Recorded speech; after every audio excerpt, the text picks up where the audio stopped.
بچوں کے لیے فیڈر کا استعمال کرنا نقصان دہ ہے. یعنی جو عام طور پر بچوں کو فیڈر دیا جاتا ہے جسے ہم نپل کہتے ہیں یا پھر شیشی کہتے ہیں, اس کا استعمال بچوں کے لیے بہت زیادہ نقصان دہ ہے. جرمن سائنسی جریدے یونجا وائمیلیا میں شائع ہونے والی رپورٹ میں کہا گیا کہ شیر خارگی کے دوران شیشے کا فیڈر استعمال کرنے والے بچوں کو بڑے ہو کر مسوڑوں کے مسائل کا سامنا کرنا پڑ سکتا ہے. یعنی فیڈر کا جو استعمال کرواتے ہیں اس کی وجہ سے بچوں کے مسوڑے متاثر ہو سکتے ہیں. اسی طرح خاندانی امور پر معلومات شائع کرنے والے جریدے کے مطابق بچوں کو لگاتار فیڈر کے ساتھ دودھ پلانے میں احتیاط کرنا چاہیے, کیونکہ اس کے نتیجے میں بچوں کے دانت متاثر ہو سکتے ہیں. تو دوسرا نقصان کیا ہوا؟ ایک تو مسوڑوں کا نقصان ہوگا, دوسرا بچوں کے دانت بھی متاثر ہو سکتے ہیں فیڈر کے استعمال سے.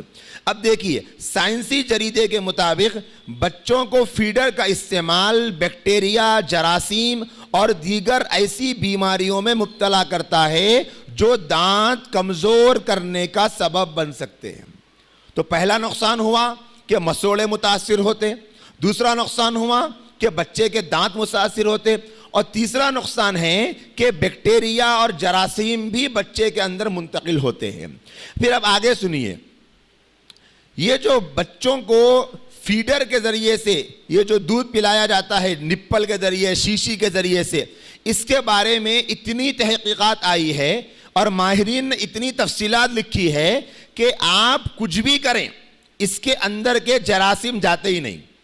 اب خواتین عام طور پہ بہت ساری جگہ تو دھونے کا مسئلہ ہی دوسرے درجے کا ہے وہ, کیونکہ ایک مرتبہ گرم پانی سے صبح دھو دیے تو پھر اس کے بعد ایسا ہے وہ رات تک اس کی ویلیڈیٹی بن جاتی کہ بھئی کتنے بار بھی پیو, خالی پانی سے یوں کھگال دیے, یا پھر نپل کہیں بھی پڑے ہوا رہا, کہیں بھی رہا, کہیں کو کھیل رہا, نپل لے گئے ادھر اللہ بول کے یوں کپڑے سے پھوڑ کے بن کے بچے کو منہ میں ڈال دیے. ایسے بہت سارے قصے ہوتے رہتے. مائیں کیا سمجھتی ہے, میری بات کا برا نہ مانے, صرف 2 منٹ میں پانی گرم کر کے دھونے کی محنت سے بچنے کے واسطے کئی گنا جراثیم بچے کے پیٹ میں ڈال دیتے. اماں آپ کہاں دھوتے وہ بول کے. اسی لیے ماہرین بار بار, آپ اگر اس کے اوپر آرٹیکلز پڑھیں گے, محققین کے بارے میں تحقیقات جو کرے ہیں وہ سنیں گے, تو آپ کو پتا چلے گا اتنے لکھے ہوئے ہیں کہ فیڈر کا استعمال کرنے سے پہلے ماؤں کو چاہیے کہ وہ سمجھ لینا کہ میرا بچہ بیماریوں کا ہول سیل کا مرکز بننے والا ہے. بچے کو منہ میں شیشی دینا یا پھر بچے کو دواخانے میں ایڈمٹ کرنا, دونوں ایکول ہے سمجھو.